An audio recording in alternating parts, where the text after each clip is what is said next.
Well, good morning, everyone. I shouldn't really be saying good morning, should I? That's like a really bad thing to say on a podcast because how do you know when I'm recording this podcast? So, hello, everyone, and welcome to another episode of She Talks Business. We have Phil Holberton here with us today, and Phil is going to talk to us about mental agility and leadership. And I'm really looking forward to diving into this conversation. Phil, welcome to the show. Thank you very much, Lisa. It's my pleasure to join you today and share some of my wisdom that I've learned over the years. Well, it's good to have you here. So, how about we start with how do you define mental agility and what does it mean to you?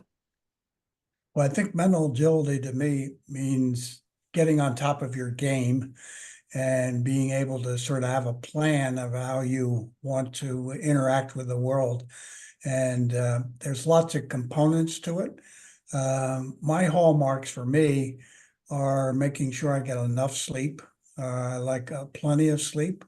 I work very hard on my diet and I work very hard on my exercise. So I call that three-legged stool in terms of sort of it's my base camp for creating a mental attitude where I can be sort of on top of my game. And when I find myself deviating from that, I find that I can get into trouble. So that's my interest in doing that. So, what I'm hearing you say is that when you get the right amount of sleep and you're eating well and you're exercising, your mental agility is automatically improved because you're doing those three things. Uh, the wild card is automatic. It's better, but I need to keep at it every day. I mean, I can't. I wake up every day at 5 o'clock in the morning, and I go to bed early in order to make sure I get enough sleep. And I'm very conscious of what my early morning routine is. So when I do enter the day, I'm on top of my game. So I'm not coming from behind, I'm coming from ahead and Mhm. anticipating what's going to go on. So, having mental agility is something that you can be very intentional about creating in your life. Correct. When I Uh, hear mental agility, I think mindset. And so what I'm hearing you say is your mindset is affected by other things. It's not just about thinking about your thinking. There are other variables that actually affect how your mind works. right. In my work, there's a lot of doing versus being. And I try to work with my clients in terms of understanding what it's like to be, because if you're in a being frame of mind, you're probably going to have more mental agility than if you're not in a being set of mind. So we all have things we're doing every day, you know what I Mhm. mean? And that's doing. And if you're running like a hamster wheel and just doing all the time, you can be opened up to burnout, and uh, that could negatively impact your life. So I like to articulate that you have to be ahead of the game, and you have to have your foundation, and you have to have you want to create habits that are going to give you the best likelihood to put you in the best mindset that you can be really good at what you do, and so you won't get frustrated. We all get frustrated. I mean, that's life. Um, if you don't get frustrated, you're not a human being. So we all do get frustrated, and the key is how do we work our way through those frustrations and to come out the other side, what I call in a sage frame of mind. So we're not judging other people, or we're not trying to control a situation and that type of thing. So, you had a health setback a few years ago. Mhm. Can you talk to us about that? And can you talk to us about how that inspired your intentionality around mental agility? I'd say most of my mental agility has really come about in the last 5 or 6 years because of my setback. I was driving to and from clients, and all of a sudden I parked my car in my garage, and I went to get in, and I had a massive seizure. I fell out of the car. I had one foot in the getting into the car, and the other outside, and I just fell flat on the ground. And I always say it was thank God it wasn't winter like in Canada, because I could have gone 4 days without being spotted by anybody.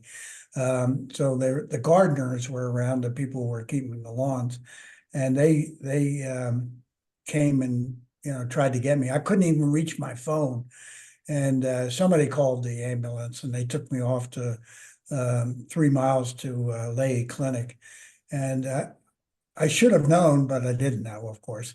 Um, I was halfway there. Granted, this is a mile and a half. It's not very far. They pulled over to the side, and life support people got in the back of the ambulance.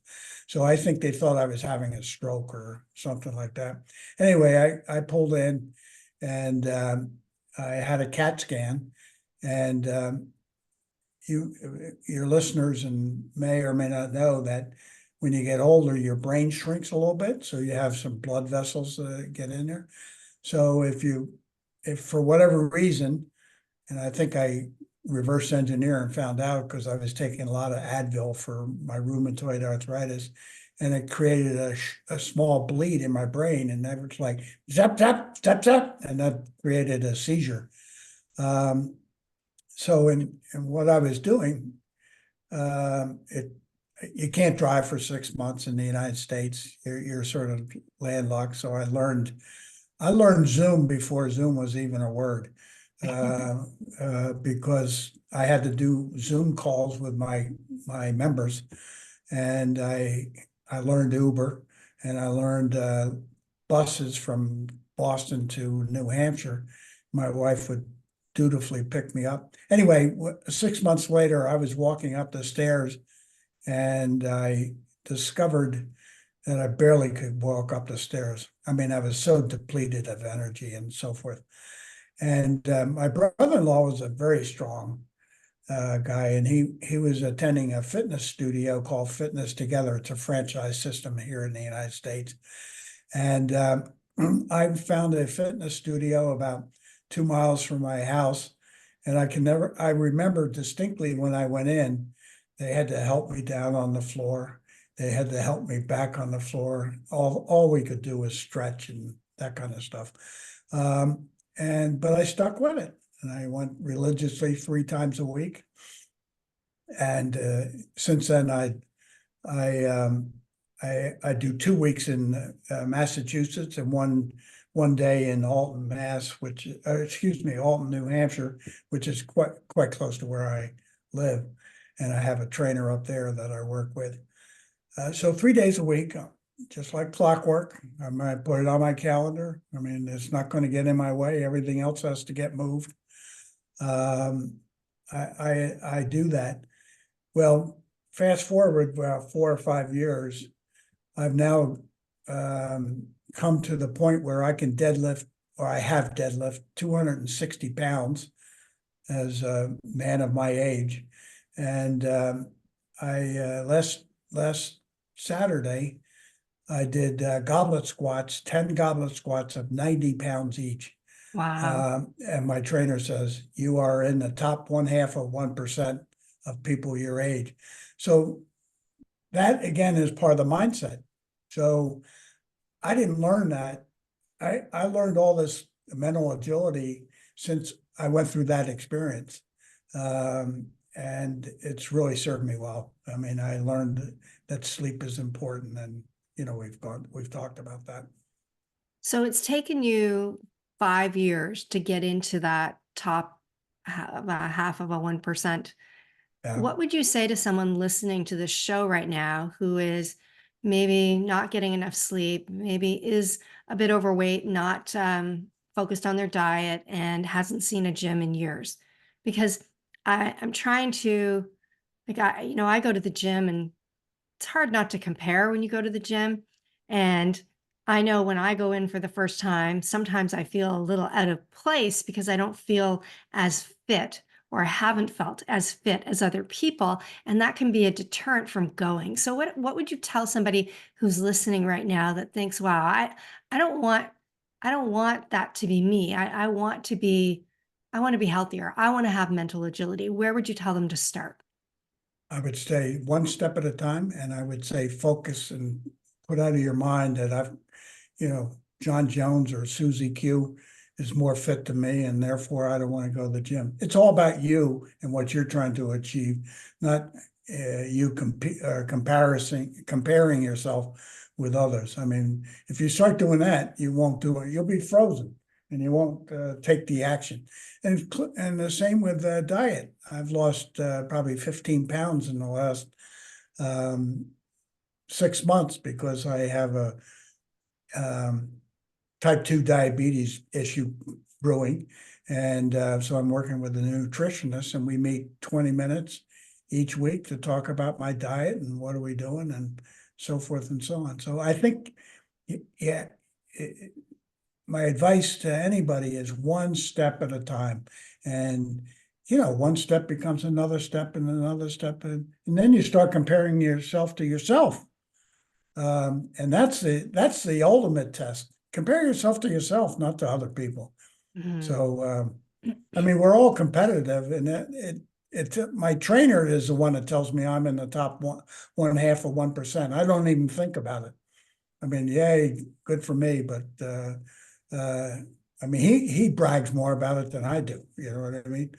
Um, so one You're step not at a doing time. it to be in that percentage point. You're doing it to be the No, healthiest version of you can be.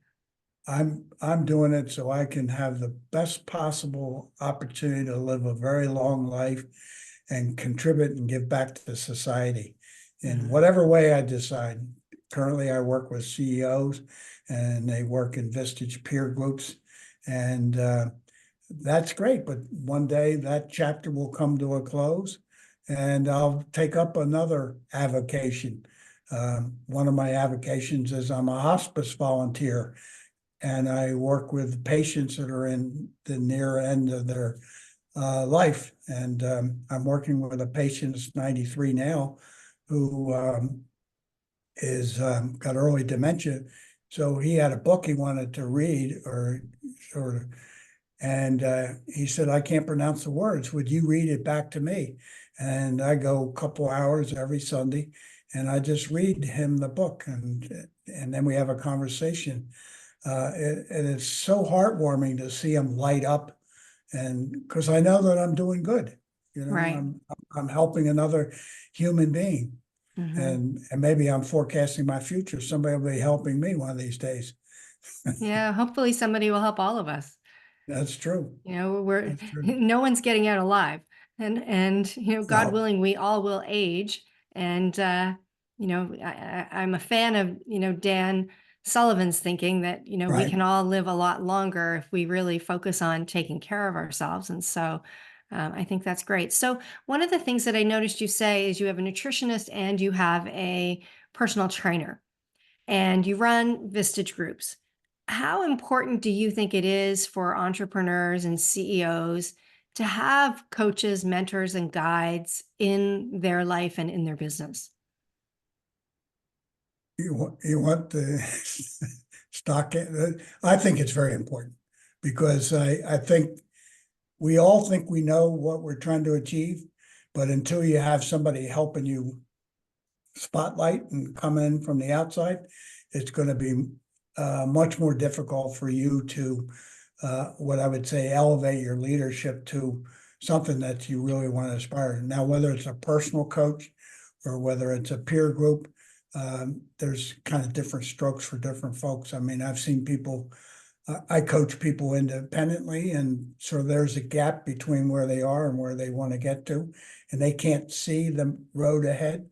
So we spend a lot of time. What does that gap look like to you, and what do you have to overcome, and how do you have to change your thinking in order to get there?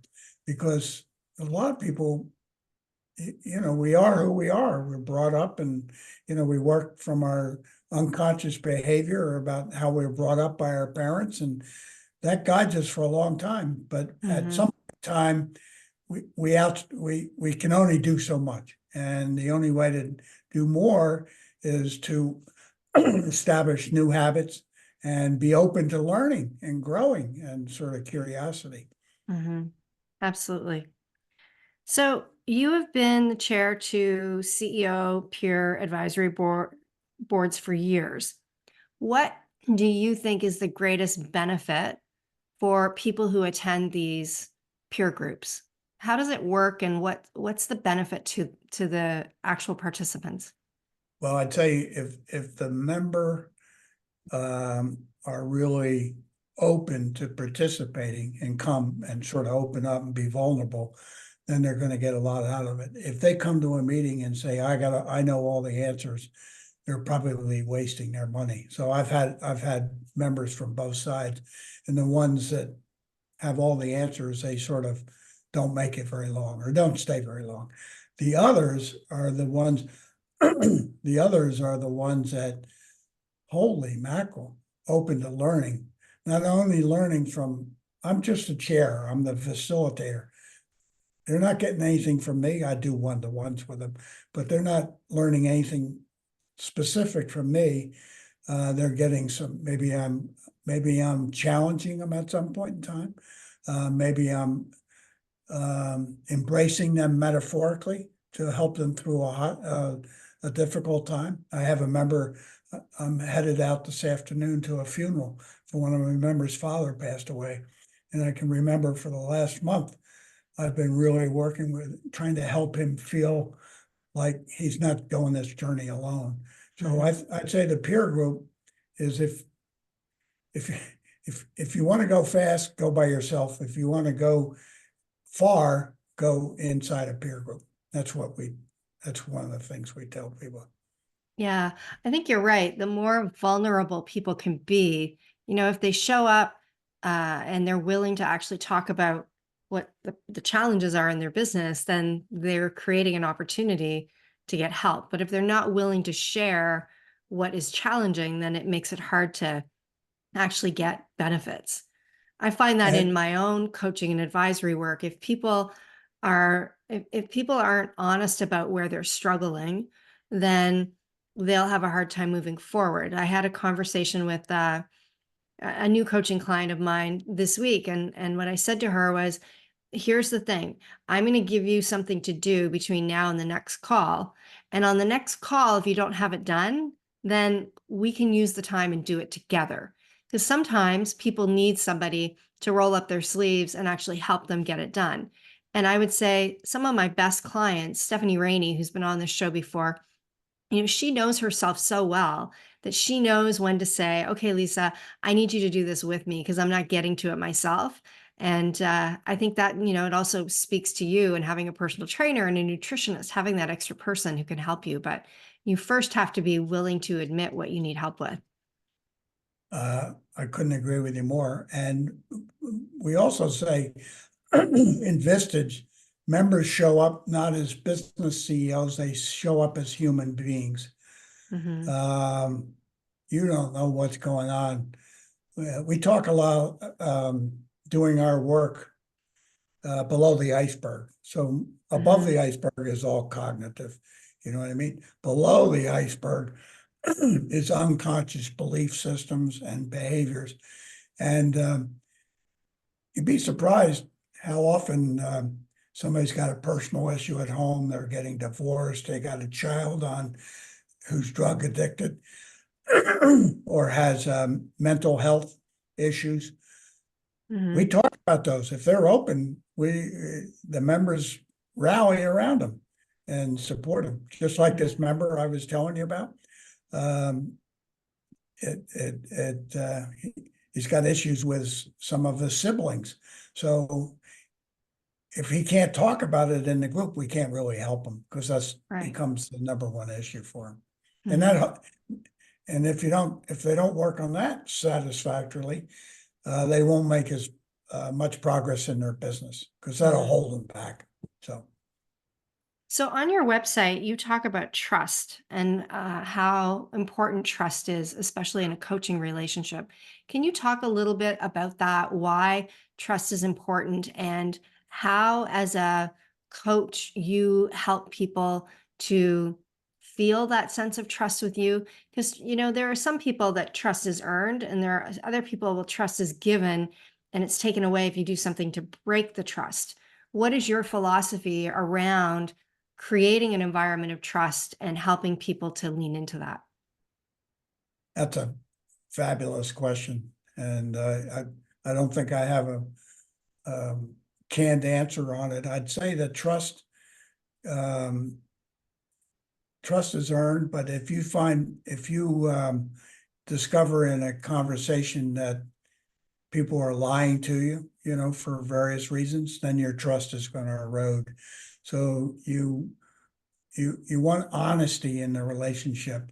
So if we're not being honest, it's hard to have trust in the situation. So uh, for me, I try to generate trust by being open and asking questions and seeing how they respond. But I can't make them trust me. You know what I mean? I'm sure I've had clients before that didn't trust me, and they moved on. You know what I mean? They found somebody else they can have a closer bond with. Mm-hmm. And I understand that. I'm not for everybody, but my heart is to help them as human beings to become the best possible individual they can. And in order to do that, they have to have implicit trust that I'm going to really help them do that or achieve that. Mm-hmm. And so, what are some of the things that you do as a coach to foster that trust? Oh boy, you're always asking the good question. Uh, that's what you get paid to do, right?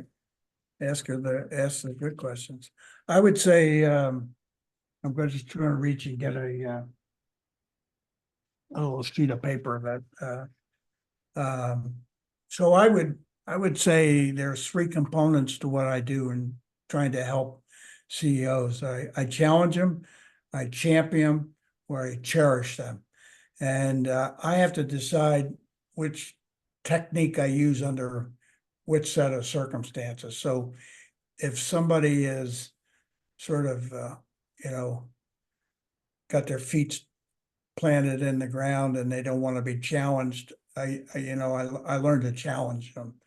Um, champion is I'm meeting them where they are.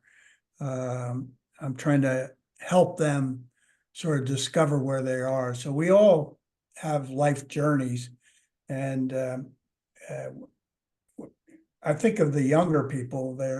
They tend to be less vulnerable. I mean, I have all the answers, and I don't need you, and that type of thing, and therefore challenging them can set them free to some extent, and it also helps with accountability. So going back to what you were saying, if your colleague or somebody was on your show and she couldn't do it by the next assignment, sometimes you have to roll up your sleeves and work side by side. Mm-hmm. Um, I have one of my CEOs now, he's saying he's having real troubles with some of his people. I said, well, you don't, and they don't trust each other. He doesn't trust them and they don't trust him. Now, that's an accident waiting to happen. Mm-hmm. So I said, I tried to encourage him. I said, maybe you, instead of playing ping pong with this person, you hitting the ball to them and they hitting the ball back to you, maybe get on the same side of the table, put the issue out in the thing and you talk to it together. So you're really working on it together, just like you were explaining, Mm-hmm. helping somebody side by side.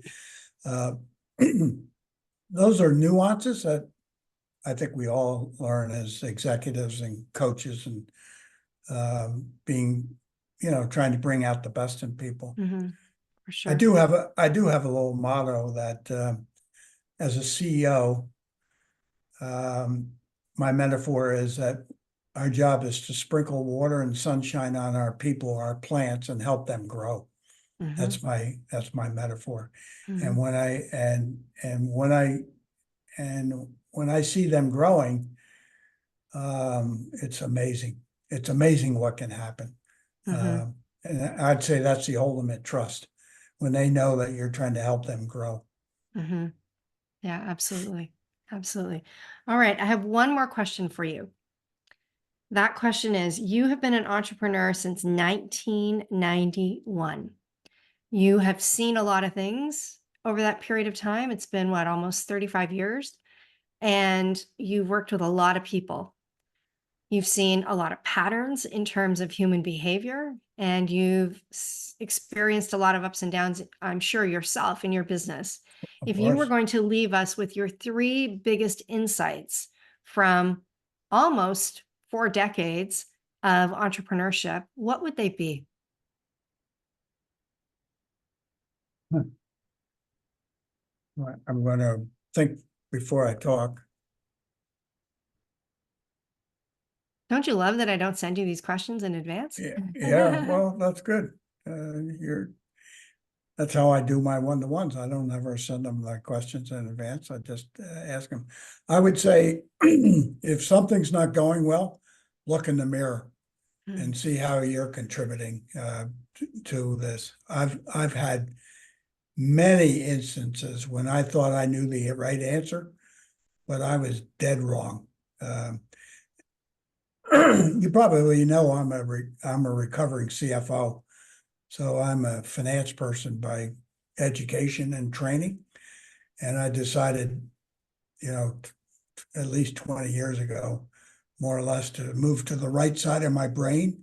And that's where the mental agilities come in and so forth. So and I've always had a deep interest in psychology, mainly, maybe perhaps because I've had some therapy myself, or I have members that are in therapy, or I have children that could use therapy or have had therapy. So as a coach, I never once um, hold myself out to be a therapist. I know when they might need it, so I refer them to therapy.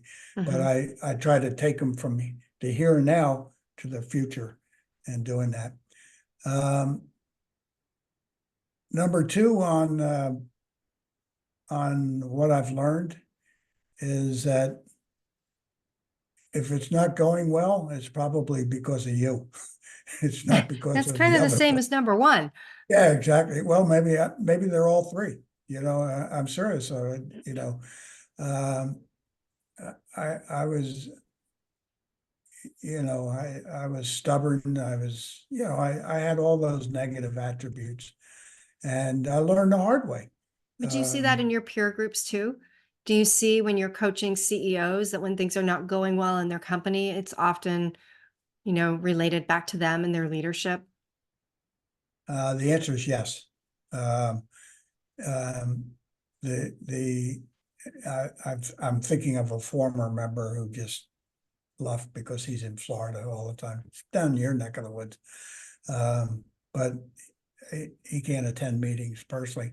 But I can see he doesn't. He thinks he knows all the answers, and I have another CEO as a current CEO that most of the people want to leave the company because he's such a micromanager. But I can't. I have yet to be successful in having him identify that he's the issue, Mm. and that's really tough because it's a family-owned business and the whole nine Yeah, yards. So it's really yeah, for sure. it's tough. So what And I'm you, hearing you say is when things are going wrong, look in the mirror, and when things are going right, sprinkle more water on the plants that you're growing. yeah, and help them grow, and don't be afraid to have conversations with them about that. How do you feel like you're growing?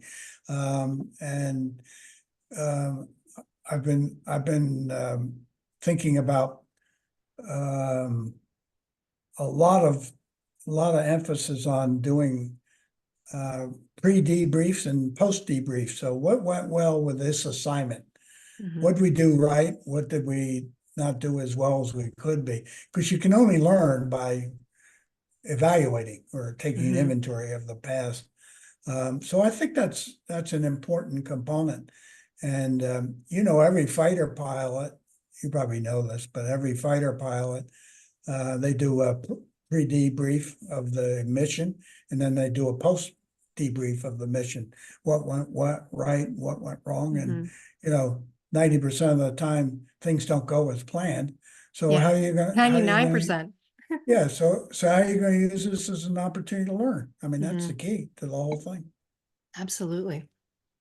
All right. So before we wrap up, do you have any questions for me? Well, I have questions for you. We don't have all day, Phil. Oh, Our listeners might get bored if we go too long. I'm just yeah, kidding. yeah. So what personal experiences or challenges have you faced that required significant mental agility by you, and how have you navigated them or the issues What significant issues? Let me think. or personal experiences? Yeah, I think, when I think about um, the business, there have been situations and times where, let's say something has gone wrong with a client, and I have been on the receiving end of that criticism. And I am very well aware that, either I did something I shouldn't have, or my team let them down in some way. And one of my strengths is responsibility. So I feel very, very responsible when things don't go well. And I used to take every single piece of customer feedback very seriously, very much to heart. I would take it personally. And there was a point in time where I had something going on in the business with one particular client that was really, really causing me a lot of stress and a lot of anxiety. And I think part of the reason that I was feeling the strength and anxiety is because of the manner in which this individual was communicating with me. It felt very aggressive to me. And um, I had to I had to do some work on myself to really understand why I was taking things so personally. Because when I worked in corporate, I'm used to dealing with clients who are unhappy and resolving situations and not, bringing it home with me. And I read a book that a colleague of mine recommended to me called Codependent No More. And I'm like, why is she recommending this book to me? I'm not codependent. And I'm reading the book, and it's talking about, people who have family members who are alcoholics, or family members and who have a drug addiction. And, they're describing all these scenarios where people are codependent. And I'm thinking to myself, I'm not codependent. Like, why am I reading this book? And then all of a sudden I started to understand through different parts of the book that you can be codependent on your clients.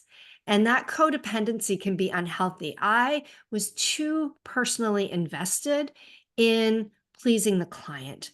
And so I had to learn my own mental agility in terms of when to shut things off, when to engage, when not to engage. And I will say to you, I'm very much agree with you that when I get the right amount of sleep, when I go to the gym or I go for a 5K walk in the morning, and when I'm eating well, my mind is able to process situations much better than when I'm not taking care of myself. And so anytime I run into a situation now where I feel like things are going a little sideways, and maybe I'm feeling stress or anxiety around it, I stop and I ask myself, okay, are you doing the things that help you feel healthy and strong? Another one for me is reading, because I'm a big learner. I love to learn. And so making sure that I have my own quiet time to read and invest in my own learning on a regular basis is also one of the things that contributes to my mental agility, because it brings joy to my life to learn. And I feel like it's filling my toolbox with additional skills and knowledge that I can use in my business. So I think those are kind of some of the things that I would say I've done when I've had a difficult situation. So one of the things Vistage is noted for is getting feedback from its members. I mean, Mhm. in fact, it drives us chairs nuts because we had a meeting today. What's the feedback? What do you think of your chair? What do you do? That type of thing. Do you have a system where you periodically are able to get feedback directly from or the organization can Mhm. consistently get feedback from your many and varied clients, or is it sort of when the feedback is unsolicited and it comes over the transom, and that's how you get it? So I would say there's a couple things. I have a system internally to get feedback from my team members. I Right? meet with them, excuse me, I have sync up meetings and I meet with them on a regular basis. It's a confidential meeting where they can tell me what's good, what's not good at work and what their goals are. And so I have an internal process for that. Um, Externally with our clients, I have put a process in place with our managers where our managers are now formalizing reach out to clients to gather feedback on what's going well, what's not going well.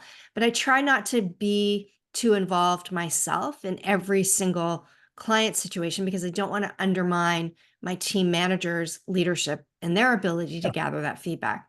I will tell you that clients reach out to me regularly with positive feedback. They reach out to let us know what's going well. And if somebody's not happy with something and they reach out to me, then, clearly I'm going to have a conversation or I'm going to, dig into it more to understand what's going on. I think, when it comes to people, there's two sides to every story, right? And the truth is somewhere in the middle. Yeah, And I agree sometimes, with just that. like you said, you're not for everyone. Sometimes we're not for everyone. Sometimes the client's not for us. And so I think it's really important to not try to make people fit if they're not the right fit. And that's really hard to do. We've had situations where we have had to basically tell a client that we're not going to renew their contract because they haven't been nice to our team members. They've been really challenging to work with, and they've used language that is inappropriate with people and made them not, feel good.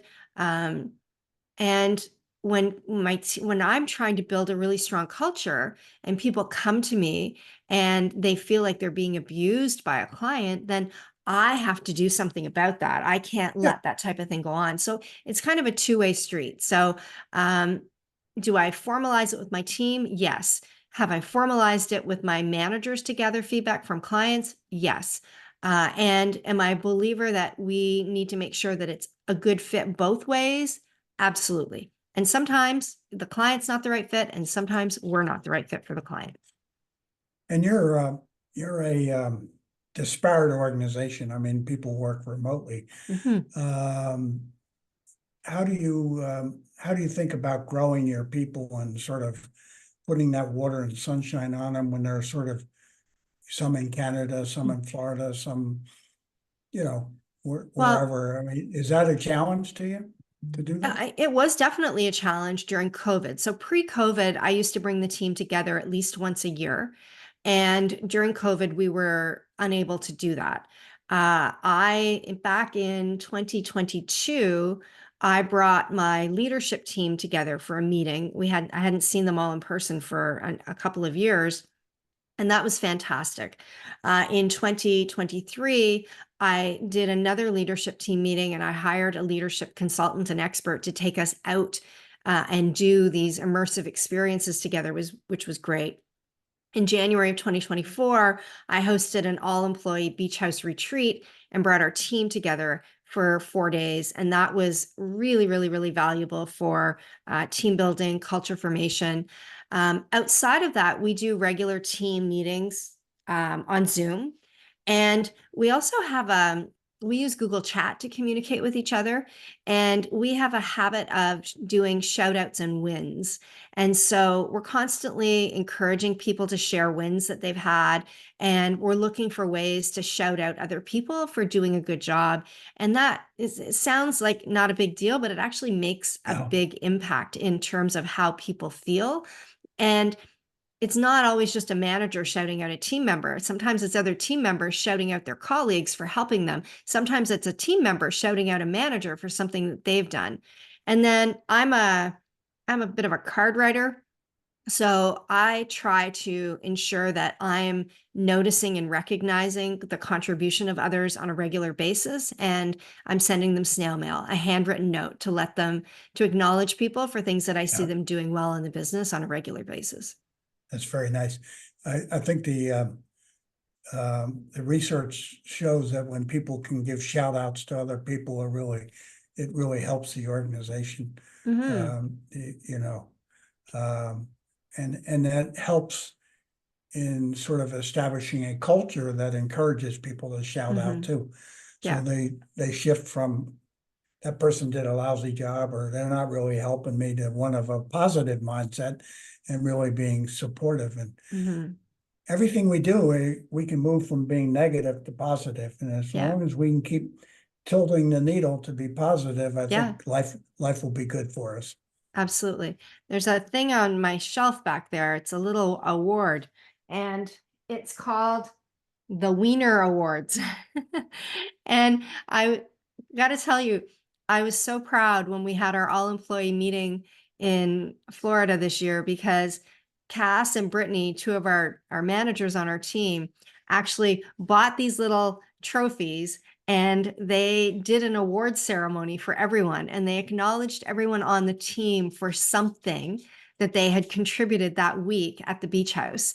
And I didn't know that they were going to do that. And so, as the owner of the company, I have to tell you, it was a really, really proud moment for me to see that these women had gone out of their way to do something that was a surprise for everyone. They taken our love of my love of Dachshunds and our company and created something that was fun and memorable. And I think that just kind of speaks to the intentionality and the effort that we put into trying to build a great culture. But I will tell you, it's been a work in progress. It's not something that uh, just automatically happened. It happened Yeah. because we recognized that with everyone being remote during COVID, with someone on the team who was doing a lot of micromanaging, that our culture wasn't as good as it could be. And so it has been something that I have been intentionally working on for almost 2 years now. And I will probably continue to work on it for the next Yeah. 20 years because I Yeah. realize that it doesn't just happen by accident, it happens by Yeah. intentionality. I, I'm, I think that speaks volumes for how you're running the company. If they took the initiative to introduce something like that, I mean, Yeah. they Yeah. weren't, oh, I wonder what Lisa will say. Will she be, think I'm crazy or this? Yeah. Yeah. That's letting employees grow. Yeah. And Yeah. so All this right. is Well, good. Phil, I think the Thank, time has come for us to wrap up. So I want to thank you for everything that you contributed and shared on the show. It was great having you. Thank you for the questions that you asked me. For those of you who are listening, I am going to put some links in the show notes. I'm going to send you a link of the half of a 1%er doing those deadlifts so you can see it, not deadlifts, but the ones you described. And I'm going to yeah. send you, yeah, I'm going to send you the link to Phil's website so that you can learn more about him. Are you still working on your book, Phil? Oh, boy. That's been put on pause for the moment. Okay. Uh, So once the book comes out, we'll go back yeah, to the show notes and we'll add it there for you as well. perfect. All And right.